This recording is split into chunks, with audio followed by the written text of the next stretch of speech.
Breaking news చూస్తున్నాం. AP assembly లాబీలో నిర్వహించిన chit chat లో స్పీకర్ అయ్యన్న పాత్రుడు ఆసక్తికర వ్యాఖ్యలు చేశారు. విధులు సక్రమంగా నిర్వర్తించని ఎమ్మెల్యేలను ప్రజలు రీకాల్ చేయాలని పిలుపునిచ్చారు.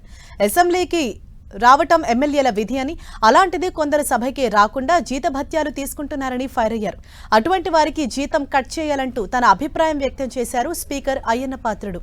ఉద్యోగులు కార్యాలయానికి రాకపోతే జీతాలు కట్ చేసి యాజమాన్యం ఏ విధంగా చర్యలు తీసుకుంటుందో అదే నిబంధన ఎమ్మెల్యేలకు సైతం ఎందుకు వర్తింప చేయకూడదని ప్రశ్నించారు. ఈ అంశాలపై జాతీయ స్థాయిలో చర్చ చేపట్టానన్న అయ్యన్న ఇప్పటికే 8 దేశాల్లో అమల్లో ఉందని చెప్పారు.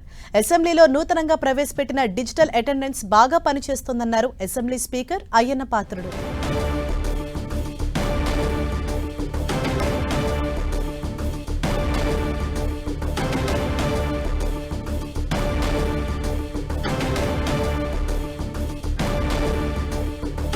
AP assembly speaker Ayyanna Patrudu chit chat లో కొన్ని ఆసక్తికరమైనటువంటి వ్యాఖ్యలు చేశారు. ఎవరైతే విధులు సక్రమంగా నిర్వర్తించారో ఎమ్మెల్యేలు వారిని ప్రజలు రీకాల్ చేయాలని ఆయన సూచించారు. అసెంబ్లీకి రాకుండా కొందరు జీతాలు తీసుకుంటూ ఉన్నారు, అంటే ఎవరైతే అసెంబ్లీకి రారో ఆ ఎమ్మెల్యేల జీతాలు కట్ చేయాలంటూ కూడా తన అభిప్రాయాన్ని వ్యక్తం చేశారు. సభకు హాజరు కాని వారి జీతాలు కట్ చేయాలని అయ్యన్న పాత్రుడు సూచించారు. ఇప్పటికే ఇది 8 దేశాల్లో అమలవుతుందని, ఇక్కడ మనం కూడా ఎందుకు దాన్ని అమలు పరచకూడదు, ప్రజలంతా కలిసి ఎన్నుకున్న నాయకుడు అసెంబ్లీకి వచ్చి తన విధి అన్నది సక్రమంగా నిర్వర్తించాలి. అలా అసెంబ్లీకి రాకుండా జీతభత్యాలు తీసుకునే వారి ఎమ్మెల్యేల జీతాలు కట్ చేయాలని తన అభిప్రాయాన్ని వ్యక్తం చేశారు.